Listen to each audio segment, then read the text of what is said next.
gente tem entrevista importante, a gente vai conversar agora com a cardiologista e professora da Faculdade de Medicina da Universidade de São Paulo, intensivista do Hospital das Clínicas, está ali na linha de frente no atendimento à Covid-19. Doutora Ludmila Jar, bem-vinda ao Live CNN. Boa tarde. Boa tarde, Daniel. Boa tarde a você que está nos assistindo. Doutora, essa consulta pública aberta há pouco pelo Ministério da Saúde traz várias questões que pouco permitem uma discordância. Como a senhora avalia as perguntas apresentadas pelo Ministério da Saúde? Olha, Daniel, desde o início nós estamos acompanhando esse assunto de perto. Toda a comunidade científica brasileira, Sociedade Brasileira de Pediatria, de Imunização, de Infectologia, os cientistas, de uma maneira geral, estão de acordo com a Anvisa, que nós deveríamos, sim, adotar imediatamente as vacinas para esta população pediátrica de 5 a 11 anos contra a Covid-19, na medida que o governo conseguir comercializar. Este deveria ser o discurso desde o início, na nossa opinião. Entretanto, houve uma polêmica, toda uma discussão em torno do assunto e a Secretaria de Enfrentamento à Covid-19 do Ministério da Saúde decidiu, então, fazer uma consulta pública, que veio ao ar na manhã desta sexta-feira e que pretende ficar até o dia 2. Eles trazem 4 perguntas. E analisando bem as perguntas, nota-se que há uma diferença entre o objetivo de uma consulta pública e realmente o objetivo daquelas 4 questões. Uma consulta pública, nesse sentido, ela deve ocorrer, na minha opinião, quando tem indicação, para saber o que a população tem dúvida sobre determinado assunto. Mas, na maneira como as questões estão colocadas, elas estão colocadas de um único lado. Então, aproximadamente, o que a gente resume é o seguinte: você concorda que para vacinar tem que ter termo de consentimento? Você concorda que para vacinar tem que ter uma prescrição médica? Você concorda que é melhor a gente liberar as crianças em termos de passaporte para frequentar escolas e outros ambientes? Você concorda que a vacina deverá ser priorizada para comorbidades? Ou seja, na minha opinião, eu não estou tentando tirar dúvidas da população. Eu estou tendo um objetivo de ter resposta sim ou não, mas claramente a Secretaria de Enfrentamento está colocando a sua opinião. E que nós, sociedades médicas, comunidade científica, pensamos diferente. Primeiro, como é que uma vacina para 20 milhões de crianças vai precisar de uma prescrição médica? Todas essas crianças terão que passar em consulta? Nós estamos falando do Sistema Único de Saúde. Os postos, as unidades básicas estão cheias hoje de pacientes sendo atendidos de gripe, influenza, de outros problemas, Covid e Ômicron. Então, problema. Segundo, o termo de consentimento, você já passa para a população, para os pais, um certo receio. Por que as outras vacinas não precisam? Nós estamos falando de uma vacina segura, aprovada, já prescrita para 7 milhões de crianças em todo o mundo. Nós estamos falando de mortes nessa faixa etária no Brasil, entre 5 e 11 anos, de 300 mortes em crianças, só quem sabe isso é quem vive uma única. Então, na nossa opinião, a maneira como está colocada a consulta pública, ela não deixa a população livre para expressar quais são as suas dúvidas. E, na verdade, o que nós todos deveríamos fazer numa doença tão grave, tão sistêmica, tão nacionalizada, é que nós todos, comunidade científica, órgãos regulatórios, Anvisa, Ministério da Saúde, falássemos uma única língua. Nós deveríamos conversar entre nós, na minha opinião, e passar para a população algo único. Agora imagina, a população. Bom, o governo é contra. Não, depois o governo põe em consulta pública 4 itens para que a população teoricamente responda como governo. Também é estranho, o site logo hoje de manhã já não aceitava mais entrada. Segundo, você não tem ferramenta de segurança no site, não tem lei de proteção aos dados, você não tem nenhum outro item de segurança do tipo CAPTCHA ou outros, você só coloca com o CPF, não tem um sistema de checar o CPF, a veracidade.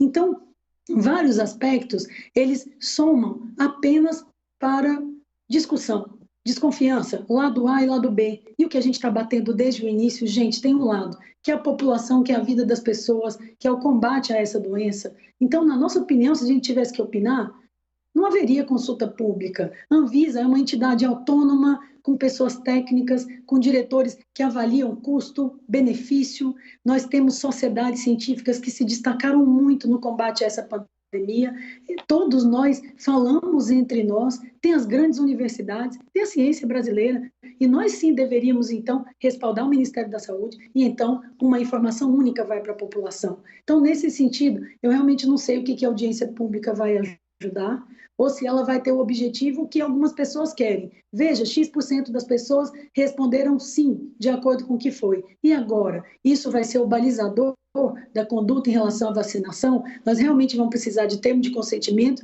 e de receita? Isso vai simplesmente inviabilizar a vacina num momento difícil para todo mundo. O pai vai ser exposto, vai para a UBS, no momento que o Brasil vive esse drama de epidemia de influenza em alguns estados, da volta dessa doença maldita que tinha dado um descanso e agora volta a Ômicron, com inúmeros casos. Então, esse é um ponto de grande discussão. E, mais uma vez, o que a gente pede para todos é que as pessoas confiem na ciência e nas instituições que a gente tem tão sérias e autônomas, como é o caso da Anvisa. A gente vai continuar lutando por isso. Basília Rodrigues também tem uma pergunta para a senhora. Oi, doutora, tudo bem? Muito bom dia. Bom dia, não, já é boa tarde. Pois é, as pessoas, assim, de modo geral, não têm na memória a lembrança de outra vacina em que tenha sido exigida a prescrição médica. Eu conversei agora cedo com alguns técnicos da área da saúde e eles fizeram a seguinte avaliação para mim. No momento em que o governo inclui uma vacina no Programa Nacional de Imunização, é como se o PNI estivesse dando essa prescrição. A análise técnica e até autorizativa, né, da necessidade de utilizar a vacina vem do próprio programa. Essa prescrição não está ali assinada, mas se você vai ao posto e a vacina está lá para ser utilizada, porque faz parte do calendário vacinal, é como se o governo estivesse prescrevendo essa vacinação. É esta avaliação que a senhora faz também? Ou, por acaso, a senhora tem aí de memória um caso em que o imunizante necessitou deste aval médico para ser utilizado? Não tenho essa memória não, Basília. Realmente, o governo adota ou não determinada vacina e coloca dentro do calendário. Realmente, a prescrição vem dentro do nosso programa. E por isso que o nosso programa de imunização, ele é um sucesso extraordinário e contemporâneo, apesar de muito antigo. Porque antes de você ter no programa uma vacina adotada em calendário, todos os riscos e benefícios foram analisados e o governo, via Secretaria, Ministério da Saúde e outras entidades que determinam a validação daquela vacina, eles concordaram e por isso ela vem à prática. Agora, no momento que o Programa Nacional de Imunização tem a vacina disponível e alguém tem que prescrever, é como se houvesse realmente uma controvérsia entre os dois pontos. E isso realmente só serve para aumentar a desconfiança, para minimizar o número. Veja bem, alguns meses atrás nós não tínhamos a vacina para a Covid-19. E por que não houve a necessidade de um termo de prescrição para adultos? Então, se a gente faz esse paralelo, não há sentido. O que sugere para nós é que realmente é como se algo estivesse sendo realizado sem que houvesse realmente uma concordância ou uma vontade. E aí, então, tem que valer a ciência. A ciência tem que preponderar nesta decisão. Então, uma vez que o governo adotar, comprar as vacinas, na minha opinião, a vacina tem que estar liberada dentro de um calendário, de uma recomendação e ponto final. Agora, colocar termo, colocar prescrição, é como se você estivesse tirando do PNI aquilo que realmente é a sua lógica. Isso é a opinião da comunidade científica. Doutora, o ministro da Saúde falou que estamos num patamar de óbito de crianças em que a exigência, a urgência da vacinação de crianças não seria tão importante nesse patamar de óbitos. Não quero colocar a senhora para confrontar essa frase, porque eu acho que essa decisão não tem que ser política, não deve ser política. A gente já foi prejudicado demais com essa polarização política em torno de um assunto que é científico. Trago uma nova informação que é o ECA. O Estatuto da Criança e Adolescente prevê aqui, no artigo 14, parágrafo 1º, é obrigatória a vacinação das crianças nos casos recomendados pelas autoridades sanitárias. Questiono a senhora, doutora, como que é hoje a Covid em relação às crianças? Qual a gravidade dessa doença nos pequenos? Bom, Daniel, você falou algo muito importante, que essa frase do ministro Marcelo Queiroga, ela gerou muita polêmica, ela foi capa de jornais eletrônicos, porque realmente se nós formos analisar, o que é um patamar preocupante? Qualquer morte é preocupante, ainda mais quando ela é evitável.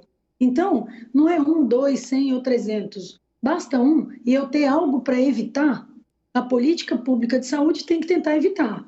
Agora, eu entendo que talvez seja a questão contextual. Veja bem, quando existe uma doença como a Covid-19 e que ela, naquela faixa etária entre 5 e 11 anos, infelizmente, ela ceifou a vida de 300 crianças, 300 crianças é um patamar inaceitável. Por quê? Porque nós temos hoje um imunizante que pode prevenir esses óbitos. Então, para nós, não é 300, 100, 50, tem uma vacina e ela é disponível, ela é segura e ela evita essa morte, ela tem que ser validada. Agora, do ponto de vista de quem está na gestão, é óbvio que qualquer nova incorporação, ela passa por uma análise de custo-efetividade. Então, eu quero crer que esta questão do patamar de morte seja uma maneira ruim de se expressar dizendo o seguinte: existem outras doenças que matam mais. Vou dar um exemplo. A malária mata milhares de pessoas no Brasil e outras. E nós hoje temos falta de recursos para outras doenças.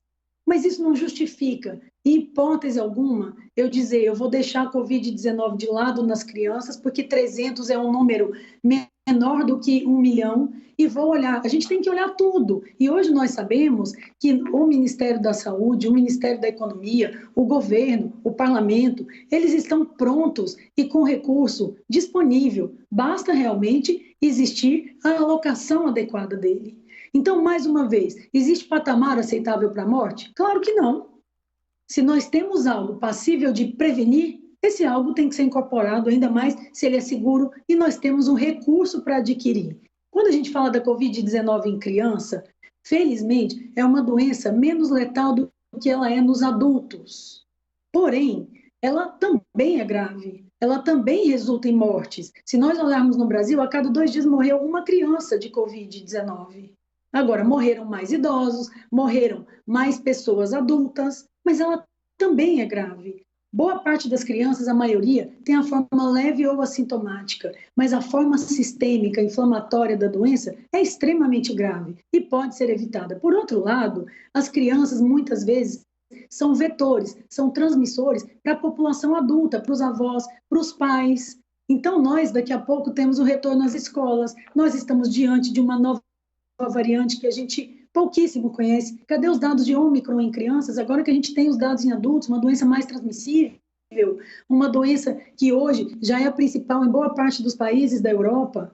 Então, não há como a gente abrir a guarda em relação à Covid-19. Criança é uma parcela da população que preocupa. Ela também tem a doença, ela também tem a forma grave e ela também pode ser o vetor transmissor para adultos e para idosos. Então, se há vacina, se há possibilidade de comercialização, se a Anvisa autoriza, se as sociedades científicas autorizam, vamos tentar minimizar e melhorar mais uma vez a gestão da informação para a população. Eu fico lembrando da questão da cloroquina. Usa, não usa, a sociedade científica fala uma coisa e volta e vai e vem. E quanto tempo perdido? E quanto recurso alocado?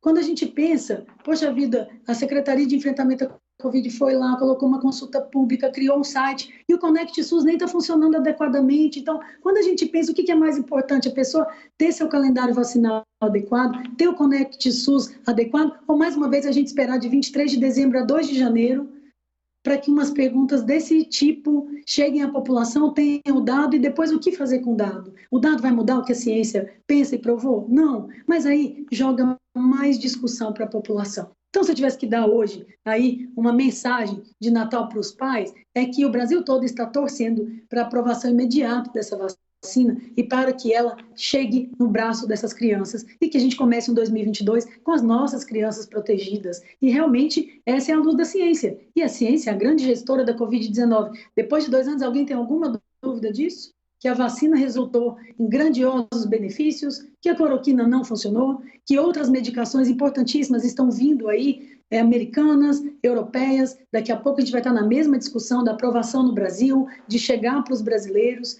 Então, eu acho que a gente tem que minimizar passo, parar de perder tempo com discussão realmente infundada, seguir a ciência e fazer com que a ciência chegue no braço da população. Ciência hoje, em Covid-19, chama-se vacina.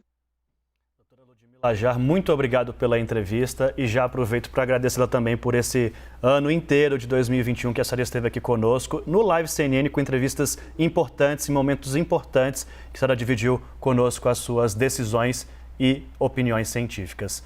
Feliz Ano Novo, Eu Feliz que Natal. agradeço. Agradeço muito Daniel, Basília e a CNN por nos dar essa oportunidade de falar com o povo brasileiro e de deixar todo mundo alinhado, informado, cientificamente respaldado e, se Deus quiser, mais seguro. Feliz Natal a todos. Obrigada.